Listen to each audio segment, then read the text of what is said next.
جی تو ناظرین، جانے ڈرامے میں اب تک ہم نے دیکھا کہ دعا کے بابا اب بھی اس سے کافی زیادہ ناراض ہوتے ہیں۔ اس کی امی ان سے کہتی ہیں کہ اب تو آپ دعا کو معاف کر دیں۔ پھر اگلے دن دعا کے بابا باہر کہیں ہوتے ہیں اور وہاں پہ کچھ لوگ آ جاتے ہیں جو کہ ان سے پیسے مانگ رہے ہوتے ہیں۔ انہوں نے کوئی ادھار ان کا دینا ہوتا ہے لیکن وہ ان سے بدتمیزی کر رہے ہوتے ہیں۔ دعا پاس ہی گاڑی میں گزر رہی ہوتی ہے اور وہ ان کی وہ دیکھ کر رک جاتی ہے۔ پھر وہ ان کو خود پیسے دیتی ہے اور اپنے بابا کو چلنے کا کہتی ہے، لیکن وہ پھر بھی اس کے ساتھ جانے سے منع کر دیتے ہیں اور چلے جاتے ہیں وہاں سے۔ پھر دوسری طرف فرح بھی بہت زیادہ غصہ ہوتی ہے نوشروان کے اوپر، اور وہ ملازمہ جب اس سے کھانے کا پوچھتی ہے تو وہ کھانے سے بھی منع کر دیتی ہے۔ نہ وہ کھانا کھا رہی ہوتی ہے، نہ کوئی میڈیسن لے رہی ہوتی ہے۔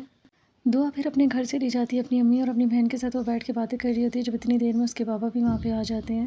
پھر وہ ملازمہ کال کر کے جعفر کو ساری صورتحال بتا دیتی ہے فرح کے بارے میں، کہ نہ وہ کھانا کھا رہی ہے، نہ ہی وہ اپنی دوائی لے رہی ہے، اور نہ ہی وہ ڈاکٹر کے پاس جانا چاہتی ہے اس کے ساتھ۔ جعفر یہ ساری بات نوشروان کو بتاتا ہے تو پھر وہ خود چلا جاتا ہے فرح کو لے کر ڈاکٹر کے پاس۔ یہاں پہ دعا اپنے بابا کے پاس آتی ہے اور آ کر ان سے معافی مانگتی ہے۔ اس کے بابا پہلے تو اسے وہاں سے جانے کے لیے کہہ دیتے ہیں، لیکن پھر وہ خود بھی رونے لگ جاتے ہیں اور اسے معاف کر دیتے ہیں بعد میں۔ پھر نوشروان فرح سے کہتا ہے کہ وہ بالکل بھی اچھا نہیں کر رہی اپنی صحت کے ساتھ، اسے اپنی صحت کے ساتھ اس طرح نہیں کرنا چاہیے۔ پھر یہاں پہ دعا کے بابا اس کی امی سے دعا کے بارے میں پوچھتے ہیں تو وہ انہیں بتاتی ہے کہ اس نوشروان سے اس کی شادی ہوئی ہے۔ پھر وہ جب پوچھتے ہیں کہ کیا یہ وہی لڑکا ہے جس کے ساتھ دعا گئی تھی، تو وہ بتاتی ہے کہ نہیں، یہ وہ نہیں ہے۔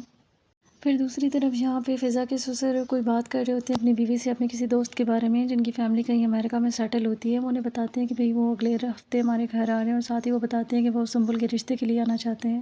دعا جب گھر واپس جاتی ہے تو نوشروان گھر پہ نہیں ہوتا، وہ اس کا کافی انتظار کر رہی ہوتی ہے، اسے کال بھی کرتی ہے لیکن وہ کال ریسیو نہیں کرتا۔ پھر وہ جیسے ہی گھر آتا ہے تو دعا اس کو سب بتاتی ہے اور ساتھ ہی بتاتی ہے کہ وہ بہت زیادہ خوش ہے۔